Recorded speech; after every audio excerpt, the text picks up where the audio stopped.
Assalamualaikum warahmatullahi wabarakatuh. Saya Nakila Basalama dari kelas 5F, jurusan Pendidikan Guru Sekolah Dasar Fakultas Ilmu Pendidikan Universitas Negeri Gorontalo. Baik, dalam video kali ini akan menjelaskan tentang proposal saya yang berjudul pengaruh media lidi dan metode demonstrasi terhadap hasil belajar penjumlahan kelas 1 MI Al-Khairat Monggolain. Selanjutnya yaitu saya akan menjelaskan tentang latar belakang.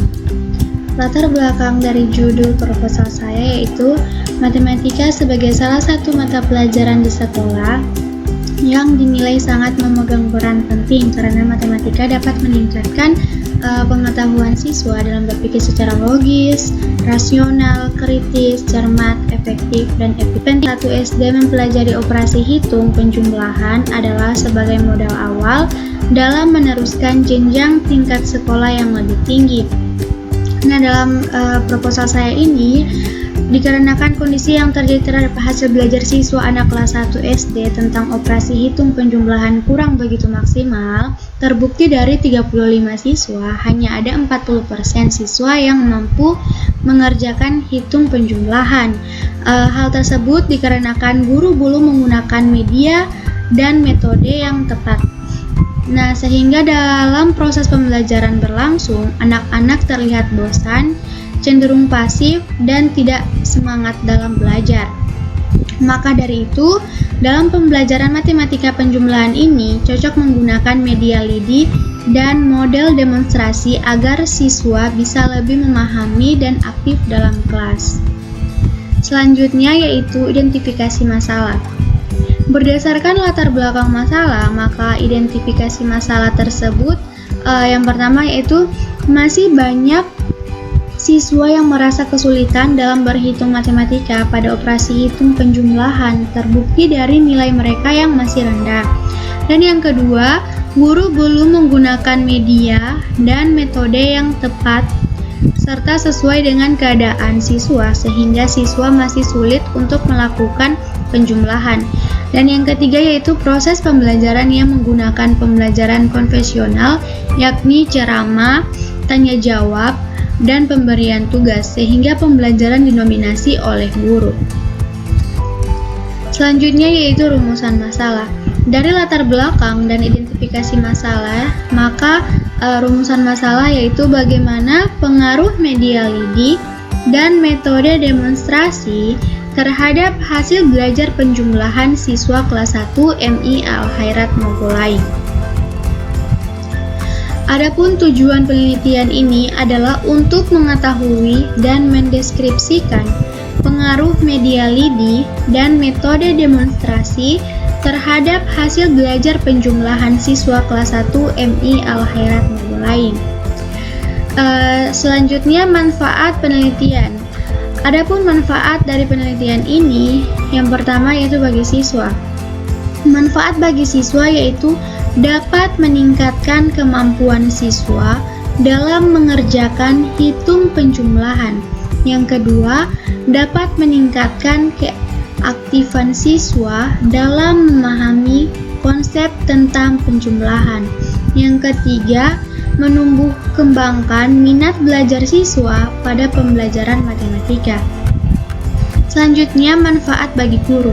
Manfaat bagi guru yaitu menambah wawasan dan pengetahuan guru mengenai penggunaan metode yang tepat dalam proses pembelajaran sehingga dapat meningkatkan keaktifan siswa serta menjadikan materi penjumlahan lebih menarik dan menyenangkan dengan menggunakan media lidi.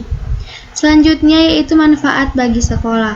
Manfaat bagi sekolah itu dapat meningkatkan proses pembelajaran dalam penggunaan metode pembelajaran yang tepat serta dapat meningkatkan kualitas dan mutu pendidikan yang ada di sekolah. Dan yang terakhir yaitu manfaat bagi peneliti. Manfaat bagi peneliti yaitu menambah wawasan, pengetahuan, dan pengalaman tentang penggunaan media lidi dan metode demonstrasi terhadap hasil belajar matematika materi penjumlahan. Baik, selanjutnya itu kajian teori. Pengertian belajar. Menurut Jamrah dan Zain, belajar adalah proses perubahan perilaku berkat pengalaman dan latihan. Artinya, tujuan kegiatan adalah perubahan tingkah laku, baik yang menyangkut pengetahuan, keterampilan, maupun sikap, bahkan meliputi segenap aspek organisme atau pribadi. Sedangkan menurut Hamalik, belajar adalah bukan suatu tujuan tetapi merupakan proses untuk mencapai tujuan. Belajar adalah modifikasi atau memperteguh kelakuan melalui pengalaman. Berdasarkan pendapat para ahli tersebut, dapat disimpulkan belajar adalah konsep mendapatkan pengetahuan atau proses perubahan tingkah laku pengetahuannya dari tidak tahu apa-apa hingga menjadi tahu akibat dari pengalamannya. Selanjutnya itu pengertian hasil belajar. Menurut Dimyati dan Mujiono, hasil belajar merupakan hasil dari suatu interaksi tindak belajar dan tindak mengajar. Dari sisi guru, tindak mengajar diakhiri dengan proses evaluasi hasil belajar, sedangkan dari sisi siswa, hasil belajar merupakan berakhirnya penggal dan puncak proses belajar. Sedangkan menurut Nawawi yang menyatakan bahwa hasil belajar dapat diartikan sebagai tingkat keberhasilan siswa dalam mempelajari materi pelajaran di sekolah yang dinyatakan dalam skor yang diperoleh dari hasil tes mengenal sejumlah materi pelajaran tertentu. Berdasarkan pendapat para ahli tersebut, dapat disimpulkan hasil belajar adalah suatu hasil yang diperoleh siswa setelah siswa tersebut melakukan kegiatan belajar dan pembelajaran serta bukti keberhasilan yang telah dicapai oleh seseorang atau siswa tersebut. Selanjutnya yaitu faktor yang mempengaruhi hasil belajar. Menurut Slamet, menerangkan bahwa faktor-faktor yang mempengaruhi hasil belajar adalah yang pertama itu faktor internal dan faktor eksternal.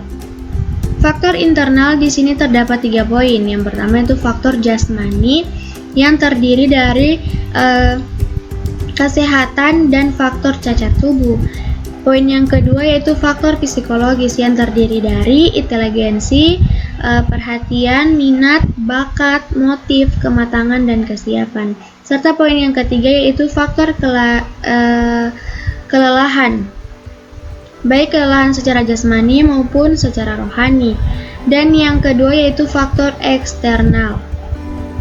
Dalam faktor eksternal terdapat 3 poin juga. Yang pertama yaitu faktor keluarga. Dalam faktor keluarga yang terdiri dari cara orang tua mendidik anak, relasi antar anggota keluarga, suasana rumah, dan latar belakang kebudayaan. Poin yang kedua yaitu faktor sekolah yang terdiri dari metode mengajar, kurikulum, relasi guru dengan siswa, relasi siswa dengan siswa, dan disiplin sekolah, serta alat peraga dan lingkungan sekolah tersebut, serta bangunan-bangunan sekolah tersebut. Selanjutnya poin yang ketiga yaitu faktor masyarakat terdiri dari kegiatan siswa dalam masyarakat, teman bergaul, media massa, dan bentuk kehidupan masyarakat. Selanjutnya itu pengertian penjumlahan. Menurut Siti, penjumlahan adalah menggabungkan 2 atau lebih angka maka nilai keduanya tersebut sebagai jumlah. Operasi yang digunakan untuk menghitung jumlah dinamakan penjumlahan. Penjumlahan dilambangkan dengan simbol tambah atau plus. Menjumlahkan adalah menghitung banyaknya benda sejenis jika dikumpulkan. Menghitung juga bisa memakai jari-jari untuk menjumlahkan. Sedangkan menurut Sukayati, penjumlahan merupakan suatu aturan yang mengaitkan setiap pasangan bilangan dengan bilangan yang lain. Penjumlahan ini mempunyai beberapa sifat. Yang pertama yaitu sifat pertukaran atau komutatif, sifat identitas, dan sifat pengelompokan atau asosiatif. Selanjutnya itu pengertian metode demonstrasi. Menurut Muhyiddin Syah, metode demonstrasi adalah metode mengajar dengan memperagakan barang, kejadian, aturan, dan urutan melakukan suatu kegiatan baik secara langsung maupun melalui penggunaan media pengajaran yang relevan dengan pokok bahasan atau materi yang sedang disajikan. Sedangkan menurut derajat metode demonstrasi merupakan metode yang menggunakan peragaan untuk memperjelas atau pengertian untuk memperlihatkan bagaimana melakukan sesuatu kepada peserta lain. Demonstrasi merupakan metode pembelajaran yang efektif karena peserta didik dapat mengetahui secara langsung penerapan materi tersebut dalam kehidupan sehari-hari. Selanjutnya itu pengertian media.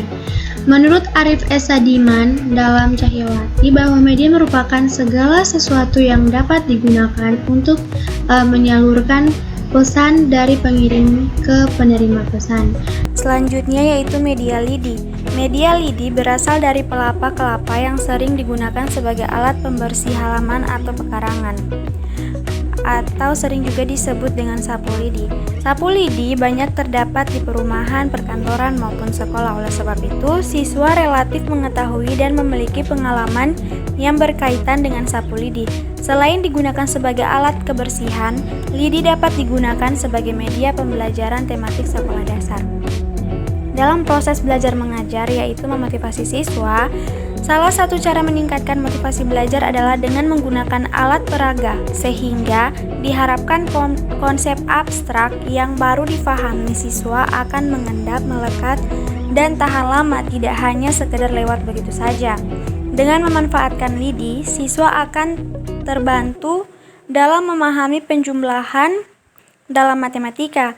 Pemanfaatan lidi sebagai alat bantu hitung dalam pembelajaran memiliki beberapa kelebihan. Di antaranya adalah praktis, mudah diaplikasikan, mudah didapat, dan lebih terjangkau oleh setiap lapisan masyarakat. Selanjutnya itu hipotesis. Hipotesis merupakan jawaban sementara terhadap rumusan masalah penelitian, di mana rumusan masalah penelitian telah dinyatakan dalam bentuk pertanyaan. Berdasarkan uraian yang telah dipaparkan sebelumnya, hipotesis penelitian ini yaitu terdapat pengaruh media lidi dan metode demonstrasi dalam pembelajaran penjumlahan terhadap hasil belajar siswa kelas 1 di MI Al-Khairat Kota Mobagu. Selanjutnya yaitu metode penelitian. Penelitian ini adalah penelitian kuantitatif dengan metode yang digunakan dalam penelitian ini yaitu metode kausal kontributif, karena metode ini menghubungkan antara variabel bebas dan variabel terikat, di mana variabel bebas dalam penelitian ini yaitu media lidi dan metode demonstrasi, sedangkan variabel terikatnya yaitu hasil belajar siswa kelas 1 SD. Desain penelitiannya menggunakan pre-test dan post-test. Pada kelas yang menjadi sampel penelitian yaitu kelas 1 MI Al-Khairat Kota Mobagu. Pada saat pre-test, penelitian belum memberikan perlakuan berupa penggunaan metode demonstrasi dalam melihat hasil belajar siswa pada materi penjumlahan. Selanjutnya, peneliti memberikan perlakuan pada siswa dengan melakukan post-test pembelajaran berupa penggunaan metode demonstrasi kepada siswa. Dengan demikian, hasil perlakuan dapat diketahui lebih akurat karena dapat membandingkan dengan keadaan sebelum diberi perlakuan. Selanjutnya itu populasi dan sampel. Populasi, menurut Sugiono, populasi adalah wilayah generalisasi yang terdiri atas objek atau subjek yang mempunyai kualitas dan karakteristik tertentu yang ditetapkan oleh peneliti untuk dipelajari dan kemudian ditarik kesimpulannya. Penelitian ini akan dilakukan di MI Al-Khairat Kota Mobagu terhadap siswa kelas 1 yang sedang belajar penjumlahan yang akan menjadi populasi. Sedangkan sampelnya yaitu sampel menurut Sugiono, sampel adalah bagian dari jumlah dan karakteristik yang dimiliki oleh populasi tersebut. Sampelnya akan mengambil seluruh siswa kelas 1. Dalam penelitian terdapat 35 orang siswa di kelas 1 yang diambil sebagai sampel. Selanjutnya itu variabel penelitian.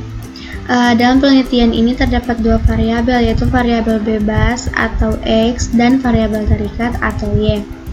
Dalam penelitian ini variabel bebasnya ada dua.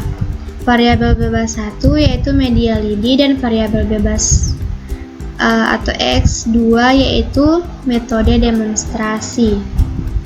Dikatakan sebagai variabel bebas karena X1 dan X2 merupakan variabel yang mempengaruhi terhadap hasil belajar dalam pembelajaran penjumlahan siswa kelas 1 MI Al-Khairat Mogolaing. Hal ini didasarkan pada pandangan Sugiono yang menyatakan variabel bebas adalah variabel yang mempengaruhi atau yang menjadi sebab perubahannya atau timbulnya variabel terikat. Kemudian variabel terikat atau Y yaitu hasil belajar penjumlahan yang dikatakan sebagai variabel terikat karena dipengaruhi oleh media lidi dan metode demonstrasi. Variabel terikat adalah variabel yang dipengaruhi atau yang menjadi akibat karena adanya variabel bebas. Selanjutnya itu teknik pengumpulan data. Dalam penelitian ini terdapat 3 teknik pengumpulan data, yaitu observasi, wawancara, dan tes. Observasi adalah teknik pengumpulan data yang mempunyai ciri spesifik bisa dibandingkan dengan teknik yang lain. Observasi digunakan sebagai data pendukung dari hasil penelitian ini. Yang kedua itu wawancara. Wawancara merupakan percakapan antara dua orang atau lebih dan berlangsung antara narasumber dan wawancara dengan tujuan untuk mendapatkan informasi yang tepat dari penyampaian. Selanjutnya yang ketiga yaitu tes, merupakan evaluasi terhadap apa yang sudah dipelajari dengan cara ulangan atau praktek. Tes sebagai instrumen pengumpulan data adalah serangkaian pertanyaan atau latihan yang digunakan untuk mengukur keterampilan, pengetahuan, inteligensi, kemampuan, bakat yang dimiliki oleh individu atau kelompok. Selanjutnya yaitu uji instrumen. Uji instrumen terdapat 2 poin. Yang pertama itu uji validitas tes dan uji reliabilitas tes. Uji validitas tes adalah tes yang digunakan untuk mengukur apa yang seharusnya diukur. Dalam penelitian ini mencari validitas tes dengan menggunakan rumus korelasi poin biserial. Selanjutnya, uji reliabilitas tes. Sebuah tes dikatakan reliable apabila hasil dari tes tersebut menunjukkan hasil yang relatif sama atau tetap. Reliabilitas dihitung dengan menggunakan rumus Kundar dan Ricardos ke-20 atau KR20 dalam penelitian ini. Selanjutnya, teknik analisis data. Terdapat 2 poin pula, yaitu uji normalitas data dan uji hipotesis. Dalam uji normalitas data dilakukan untuk mengetahui distribusi data dari populasi apakah berdistribusi normal atau tidak. Terdapat beberapa teknik yang dapat digunakan dalam uji normalitas data. Salah satunya adalah dengan menggunakan uji Lilliefors. Selanjutnya, uji hipotesis. Dalam uji hipotesis, penelitian ini dilakukan melalui beberapa langkah. Yang pertama yaitu hipotesis diubah dalam pasangan hipotesis statistika. Yang kedua, hipotesis diuji dengan menggunakan rumus uji T. Yang ketiga, pembuktian hipotesis diuji berdasarkan kriteria.